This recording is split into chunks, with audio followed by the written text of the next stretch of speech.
मोदी हुकूमत वक्फ बोर्ड की ऑटोनॉमी को छीनना चाहती है। पूरे भारत में जितने भी वक्फ बोर्ड हैं, चाहे वो सुन्नी हो या शिया हो, इनमें जो करप्शन है, भूमाफियाओं से सांठगांठ है। देश में एक नई सियासी बहस की सुगबुगाहट तेज हो गई है। एनडीए के बलबूते केंद्र में तीसरी बार बरकरार बीजेपी की मोदी सरकार इसी हफ्ते पार्लियामेंट में वक्फ बोर्ड की शक्तियों और उसकी कार्यप्रणाली में संशोधन से संबंधित बिल ला सकती है। कई मीडिया रिपोर्ट्स के मुताबिक मोदी सरकार वक्फ बोर्ड की किसी भी संपत्ति को वक्फ संपत्ति बनाने की शक्तियों पर अंकुश लगाना चाहती है।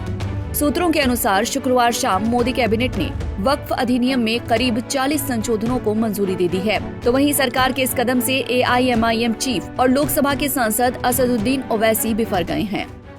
सबसे पहली बात तो यह है कि जब पार्लियामेंट सेशन में है तो सेंट्रल गवर्नमेंट जो है पार्लियामेंट्री सुप्रीमेसी और प्रिविलेजेस के खिलाफ ये काम करते हुए मीडिया को इन्फॉर्म कर रही है और पार्लियामेंट को इन्फॉर्म नहीं कर रही है।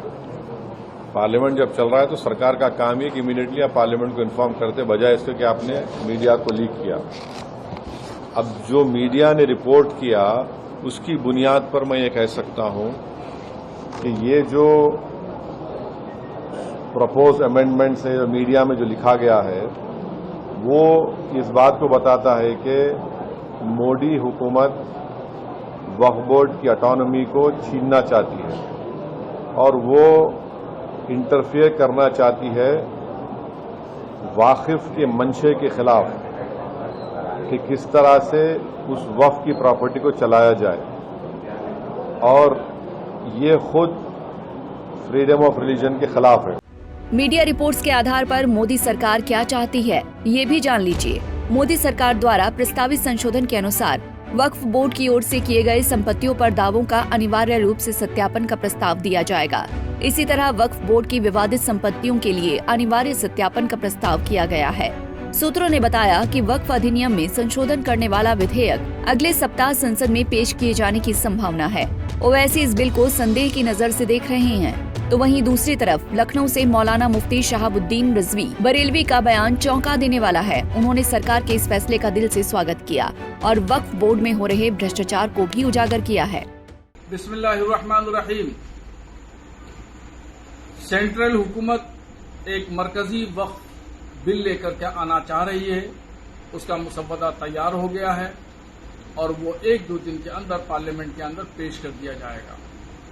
इस सिलसिले में पूरे हिंदुस्तान के लोगों की नजरें उस कानून पर टिकी हुई हैं कि उसमें क्या होगा या क्या नहीं होगा। मेरा हुकूमत हिंद को मशवरा है कि पूरे भारत में जितने भी वक्फ बोर्ड हैं, चाहे वो सुन्नी हो या शिया हो, इनमें जो करप्शन है, भूमाफियाओं से सांठगांठ है, चेयरमैन, मेंबरान और अधिकारी लोग मिलकर के वक्फ की संपत्तियों को बर्बाद कर रहे हैं। इसको तहफ़्फ़ुज़ फराहम करने के लिए और इसको सुरक्षा प्रदान के लिए कानून बनना चाहिए, और ऐसा कानून बने जिसमें हमारे बुजुर्गों ने जिस मकसद के लिए इन संपत्तियों को वक्फ किया था कि यतीमों की किफालत होगी, बेवाओं की मदद होगी, गरीब मिस्कीन बच्चों की तालीम और तरबियत का इंतजाम होगा, मदरसे, स्कूल, कॉलेज खोले जाएंगे, इनके जरिए तालीम और ताल्लुम का इंतजाम होगा। इस मकसद को पेश नजर रख करके नया कानून बनना चाहिए। ये भी जानना जरूरी है कि वक्फ बोर्ड के लिए मोदी सरकार के संशोधन का असर क्या होगा। वक्फ बोर्ड पर मोदी सरकार के संशोधन का असर। इस संशोधन का सीधा असर यूपी जैसे भूभाग पर ज्यादा होगा, क्योंकि यूपी में वक्फ बोर्ड काफी एक्टिव है और यूपी में वक्फ बोर्ड के पास जमीन भी खूब है।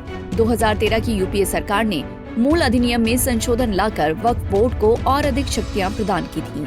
मौजूदा वक्त में वक्फ बोर्ड के पास करीब 8,70,000 संपत्तियां हैं, जिनका कुल क्षेत्रफल करीब 9,40,000 एकड़ है। वक्फ अधिनियम 1995 को वक्फ की ओर से औकाफ यानी वक्फ के रूप में दान की गई और अधिसूचित संपत्ति को विनियमित करने के लिए अधिनियमित किया गया था। वो शख्स जो मुस्लिम कानून के जरिए पवित्र, धार्मिक या धर्मार्थ के रूप में मान्यता प्राप्त किसी भी उद्देश्य के लिए संपत्ति समर्पित करता है।